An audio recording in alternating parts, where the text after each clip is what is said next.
नई शिक्षा नीति लेके आई है। उन्होंने ये कहा कि देश की संस्कृति भी कहीं ना कहीं उसको सिंचित करेंगे और संस्कार भी बढ़ेंगे बच्चों में। कुछ ऐसा कुछ किया जाएगा। तो आपने कल देख लिया होगा कि रोडवेज की बस पर हमारे किसी विद्यालय की कन्याएं और वो गाना एक कोई गायक है, ऐसा अभद्र गाना नहीं गाना चाहिए। मेरा आपके माध्यम से इन गायकों को भी कहना है कि हरियाणा की जो संस्कृति वो महान संस्कृति है, उसको बनाए रखें। जींद के चौधरी रणबीर सिंह विश्वविद्यालय में जहां उच्च शिक्षा दी जाती है, वहां पिछले दिनों लड़कियों के द्वारा लड़कों को कोरडे मारे गए।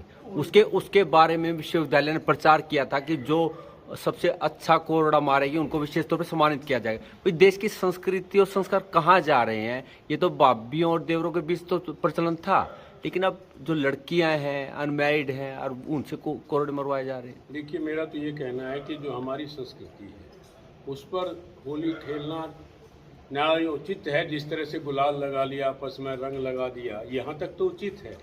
लेकिन कॉलेज और यूनिवर्सिटियों में कोरडे का खेल वो तो अति अशोभनीय है और मैं इसकी निंदा करता हूँ। तो आप कहीं बात रखेंगे भाई सरकार के संरक्षण में जो ये चीजें हो रही हैं? ये हरियाणा के जो संस्कार थे उनके साथ खिलवाड़ किया जा रहा है और भारतीय जनता पार्टी की कथनी और करनी में बहुत अंतर है। आप देखते हो हमारे यहाँ गायक बड़े बड़े हुए, पंडित लक्ष्मीचंद जी जैसे, जिन्होंने भूत भविष्य और वर्तमान को गाया हो, ऐसे महान कवि काफी कवि हुए। मैं एक दो नहीं, हजारों कवि ऐसे जिन्होंने हरियाणा की संस्कृति को गाया।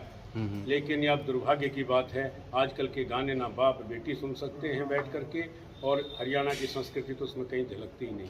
अभी सरकार, आप मानते हैं सरकार की पूरी खामी है जो इन चीज़ों को रोक नहीं पा रही है? चाहे वो अश्लील गाने हो, चाहे जातीय तौर पे कटाक्ष वगैरह हो, ये चीज़ें चल रही हैं। भारतीय जनता पार्टी फेल है। आप देख रहे होंगे पिछले कई वर्षों से निरंतर हरियाणा की शिक्षा का स्तर गिरा। और मैं आज बधाई देना चाहता हूं जो एक बड़े जो यहाँ पर बिहार से या गुजरात से लगाए हैं, जो चयन करते हैं, उनका आज हमारे हरियाणा के 37 युवाओं ने IAS परीक्षा पास की है, और जिसमें सोनीपत का पहला नंबर है। सोनीपत और जींद को मैं बधाई देना चाहता हूं, उनके माता पिताओं को, उन छात्रों को, उन विद्यार्थियों को, होने वाले IPS और IAS को मैं अपनी तरफ से बहुत बहुत बधाई, क्योंकि सोनीपत में सबसे ज़्यादा